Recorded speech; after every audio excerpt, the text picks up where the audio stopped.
Hello students.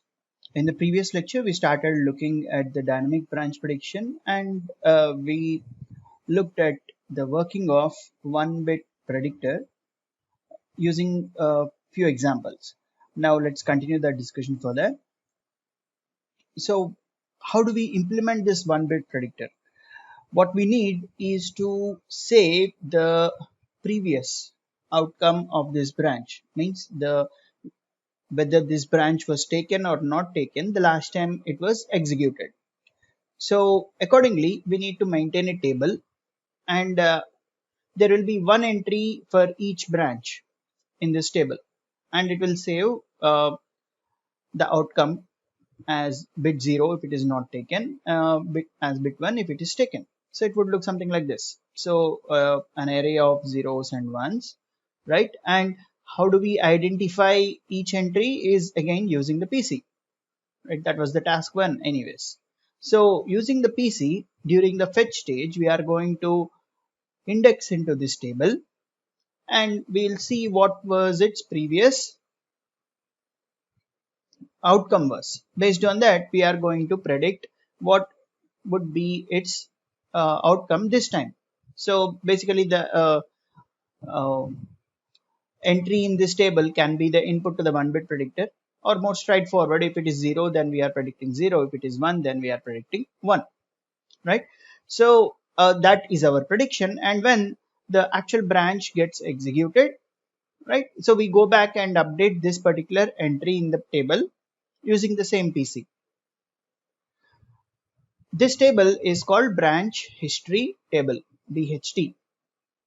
And if we now look at the overall hardware that we would need for the branch prediction, we have the table which stores PC. Along with that, now we have for each PC the history, right? And along with that, we have the target as a BTB, branch target buffer.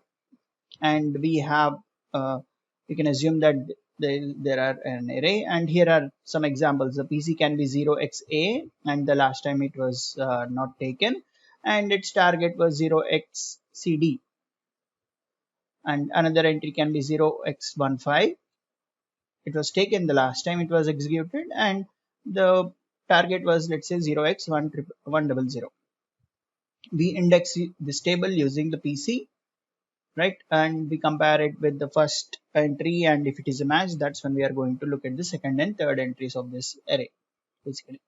Now overall, if you look at the dynamic branch predictor, we are going to access it twice during the execution of an instruction.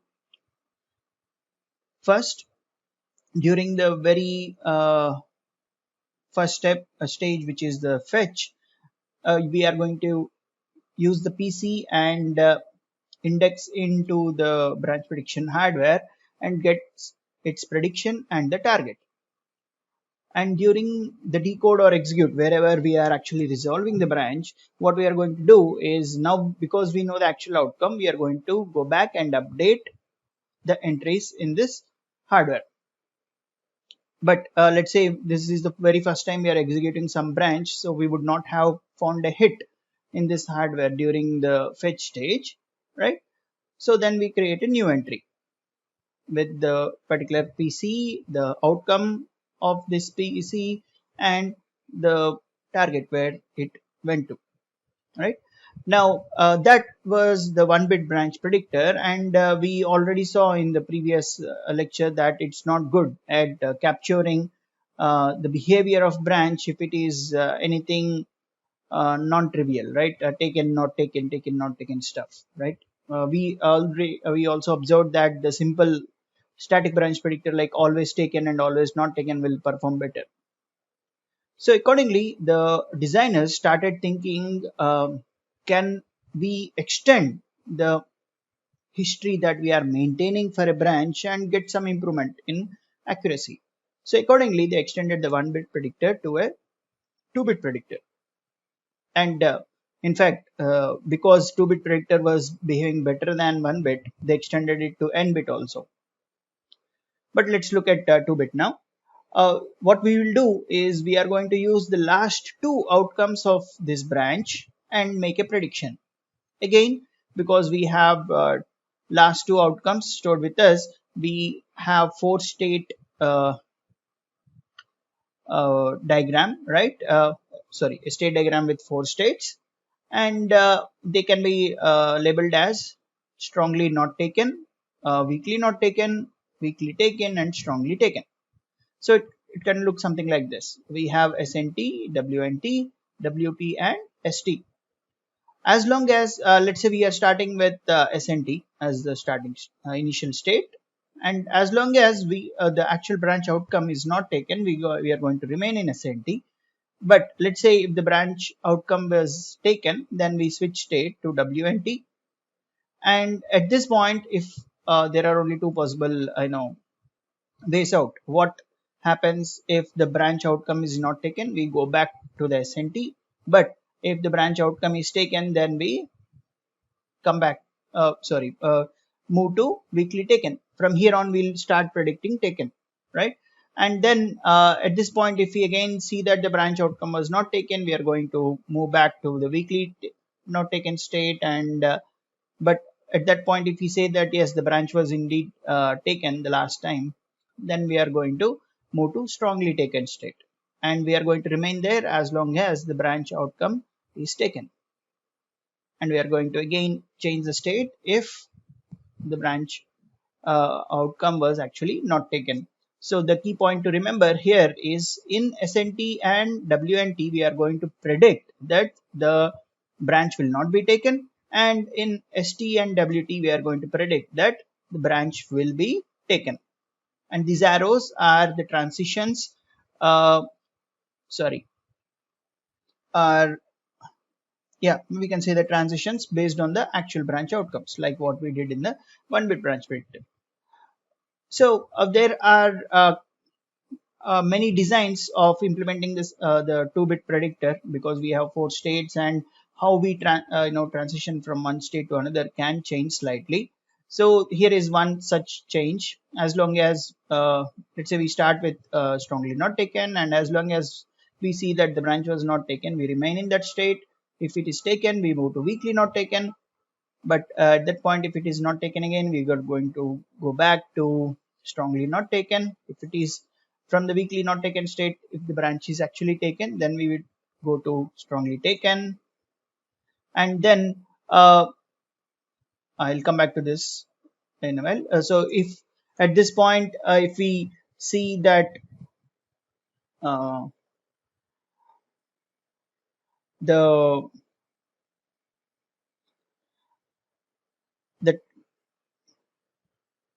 branch is taken, so we'll continue in the strongly taken case. And at this point, if it is not taken, then probably we can go back to weekly not taken, or we can go to weekly taken. So there are a couple of options here that we can do, right?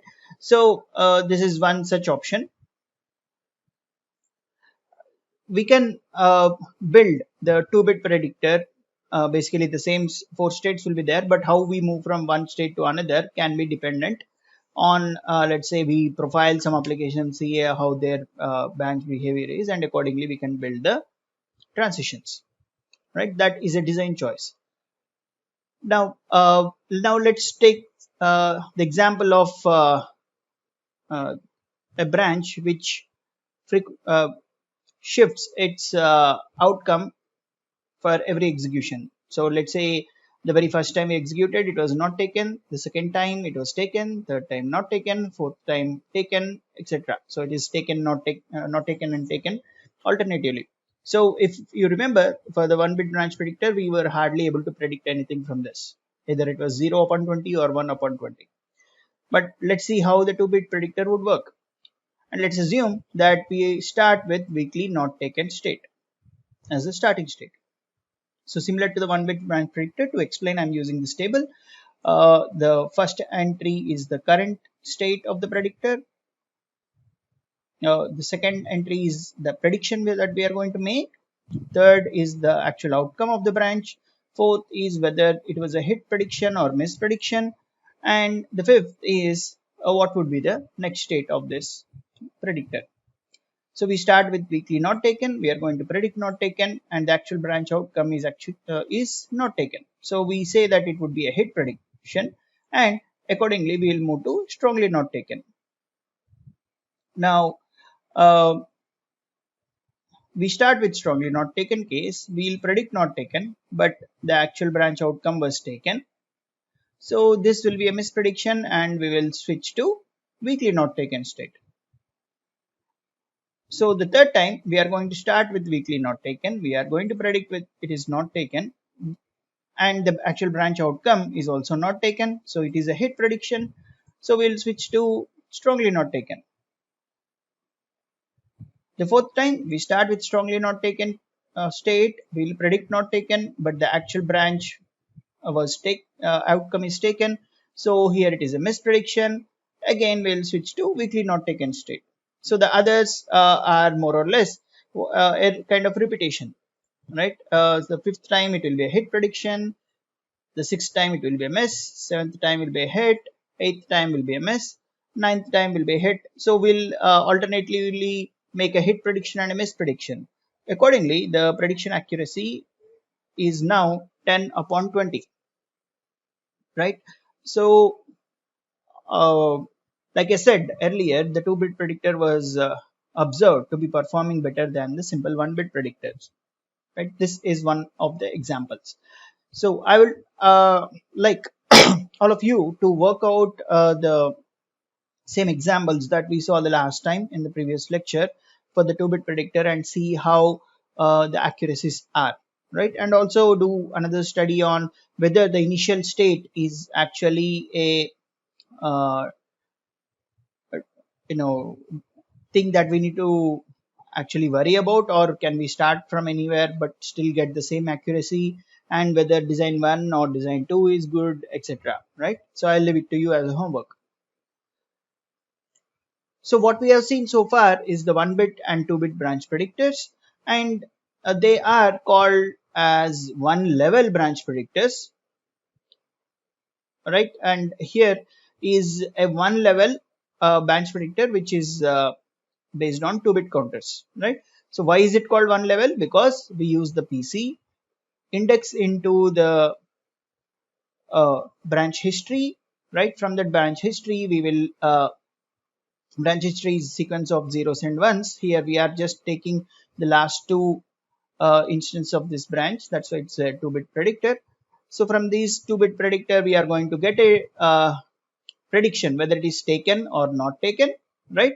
We are going to use the same PC, index into the BTB, and if there is a hit in the BTB, then we are sure that this PC is actually a branch. So only then we are going to use the output of BTB, which is the target address, as the next fetch address. If the predictor says don't take it, or if the BTB says that I did not find an entry for this PC, then we will take the safe path and say that the next fetch address is the next instruction itself, which is PC plus instruction size. Okay, so because we are using the PC directly and indexing into the branch predictor or the direction predictor, either way, this is called as a one-level predictor. Now, as an extension from one-level predictor, there is a two-level predictor also. So the very first level, what we are going to index into is we use the PC and we are going to pick one entry in an array of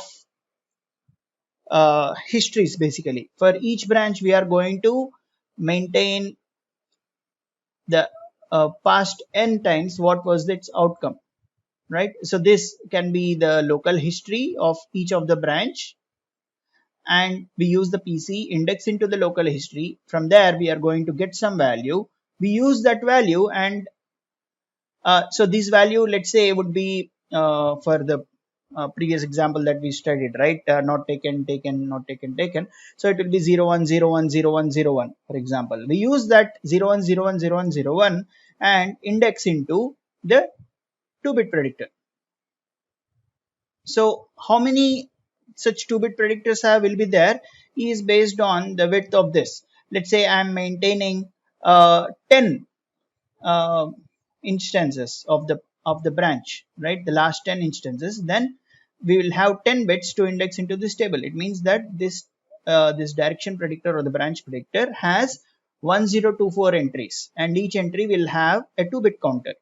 Right, from that counter we will get the direction, whether the branch is taken or not taken.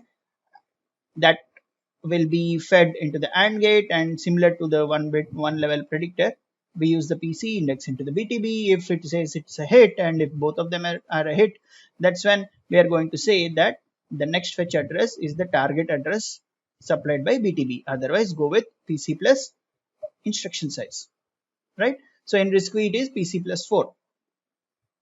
So the main difference between 1 level and 2 level local branch prediction is, in 1 level we use the PC and directly index into the direction predictor, but in 2 level we use PC index into another array where we are storing the past n instances of each branch.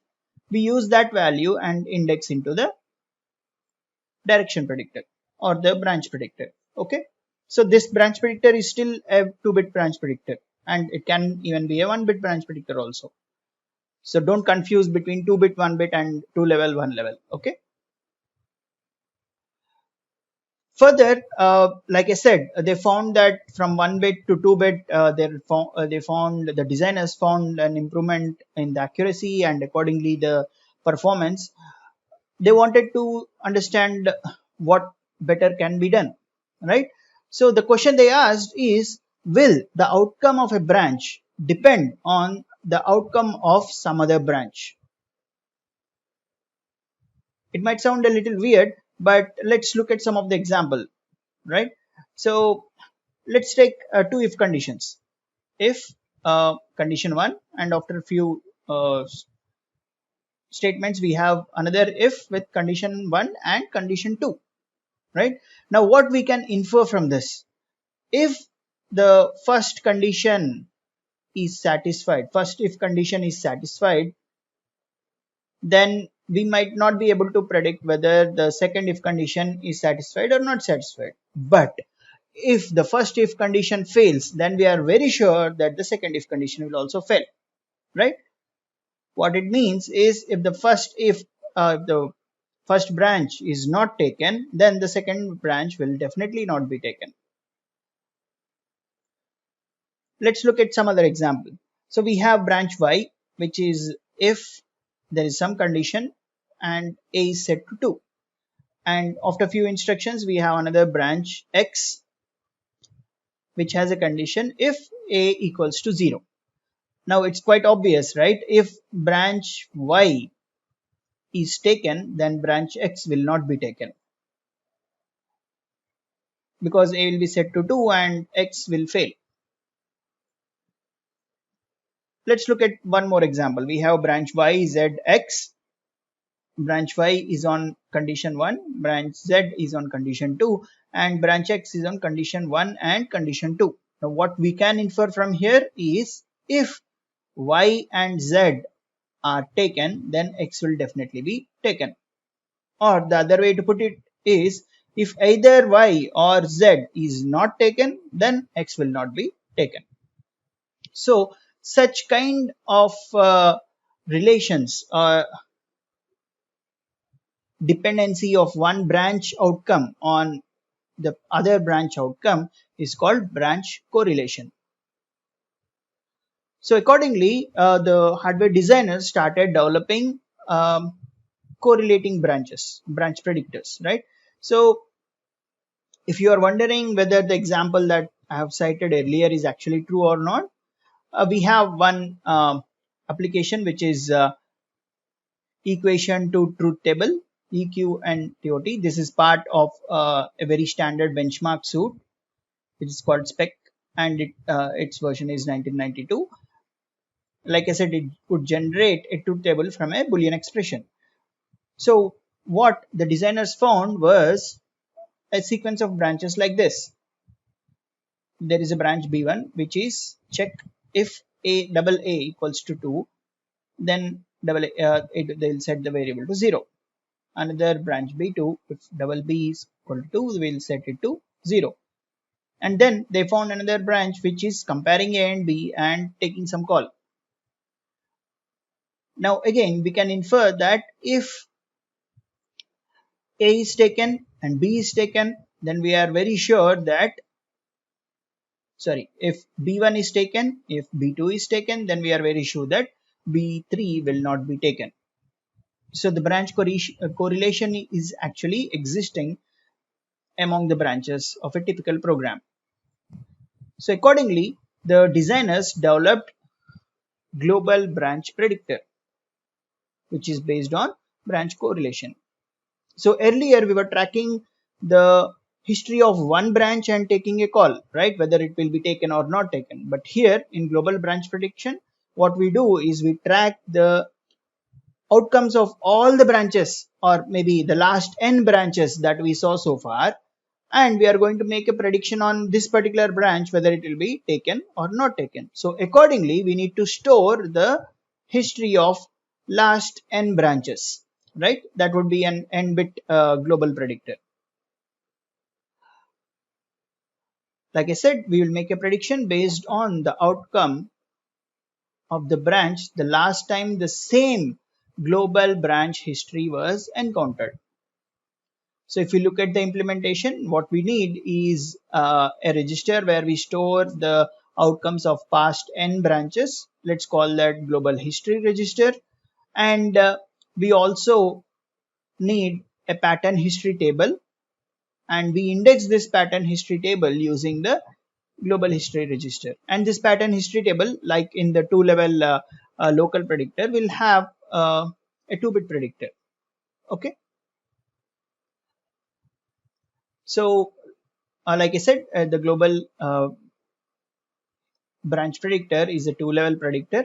The first one is indexing using the global history register, right? So as and when some particular branch outcome is known, it will be inserted at the right. It basically means the entries in the register will shift to the left, and we make a space at the LSB position and we insert the outcome of the recent branch in it.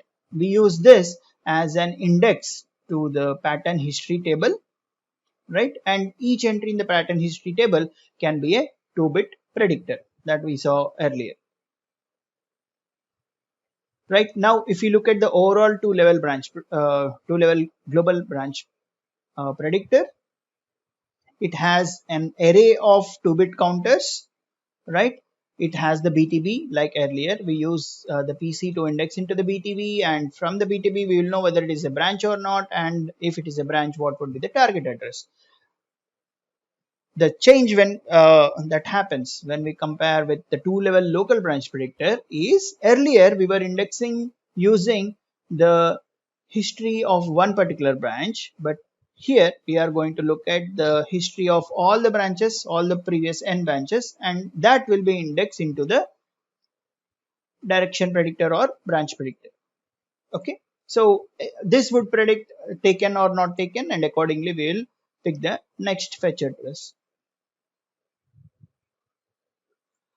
So the 2-level global branch predictor that we discussed just now was introduced in 1995 in the Intel Pentium Pro processor. It, like the name says, has 2 levels of history. The first one is a 4-bit global history register. It means that it was tracking the past 4 branches, any branches, and the pattern history table, right? There were multiple of it, and each of them was having a 2-bit counter, right? Which pattern history table to choose was determined by the LSB bits of the branch address itself. So what we saw in the previous slide was there is only one pattern history table, but let's assume that there are 4 pattern history tables. And how do we pick one pattern history table is look at the PC, take the 2 LSB bits and pick one of them. Now if you ask why that worked, it's basically what the designers found to be good at that point of time. They would have run this particular branch predictor using the benchmarks that they had at that time and found it to be good. Okay, now what we have seen is the local branch predictor, 1 level, 2 level, global branch predictor, 2 level, and what we have is a mix of both, which is tournament branch predictor.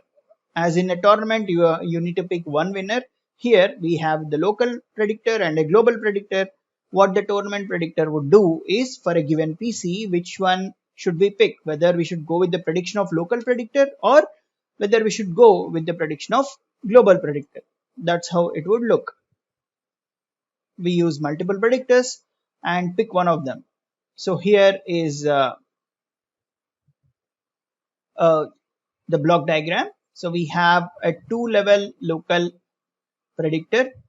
We use the PC to index into the local history table, and if you look at the entries, there are 1024 entries and each entry has 10 bits. It means that we are using 10 bits of the program counter indexing into the local history table, and each entry has 10 bits, and we use those 10 bits and index into the branch predictor. Here it is a 3-bit predictor, right? Again, it has 1024 entries because we are using 10 bits to index into it. So from these 3 bits, we are going to get the local prediction, whether it should be taken or not taken. So that is one input to this multiplexer, right? The other input is from the global predictor. Here we are using the global history, right? I think I by mistake wrote it as a 1 level. It is also a 2 level. We are going to track the history of past 12 branches. That's why it's 12 bits. We use those 12 bits index into the global predictor, which is having 4096 entries, and each entry has a 2-bit predictor, right? And this 2-bit predictor would give us the prediction of taken or not taken. So we have the prediction of local predictor, we have the prediction of the global predictor. Now we need to choose one of them. That's what the third predictor, which is choice predictor, would do. Again, we are indexing using the 12 bits of the global history, and each of them has a 2-bit entry, right? These 2 bits will tell us whether we have to go with local or global. So what happens here is when we say that for one particular PC, let's say X, right, go with the local predictor's prediction, and if the local predictor says taken and the actual branch outcome is taken, right, then what happened is the choice we made is correct. So accordingly, we will go to the choice predictor and update its entry for that particular history. Okay, but if we made a wrong choice, again we need to go and penalize it. Basically, we will do a decrement of that counter. That's how the tournament branch predictor would work. And this was a very popular branch predictor which came out in 1999, and it was part of Alpha 21264. In fact, it was so popular that it was implemented for the next 5-6 years in almost all the processors, namely the IBM Power 5 processor and Intel Pentium 4 also, right? So a lot of effort has gone into branch predictor because branches are very common in our code, and every time we see a branch or a jump, we are losing 1 or 2 cycles, right? There is no way we can overcome that. So that's why we need something like a prediction to reduce this penalty. Accordingly, there has been a lot of work and lot of predictors, and currently the predictor you would most likely have on your mobile phone or in your laptop is the Lec12 branch predictor, which came out in 2007. Of course, there are like 3-4 variants of the Lec12 that have been proposed, so one of them would be in your laptop. So whatever I have discussed with respect to the static and dynamic branch predictors is available in section 4.8, of CO and design textbook that we have been following so far. And in addition, I would suggest you to read Appendix A.2 and Section 2.3 of the computer architecture, a quantitative approach by the same authors. Okay, go through it, and if you have any queries, we can discuss, or you can uh, directly put a query in Piazza and I will answer. With that, I'll pause this lecture. Thank you.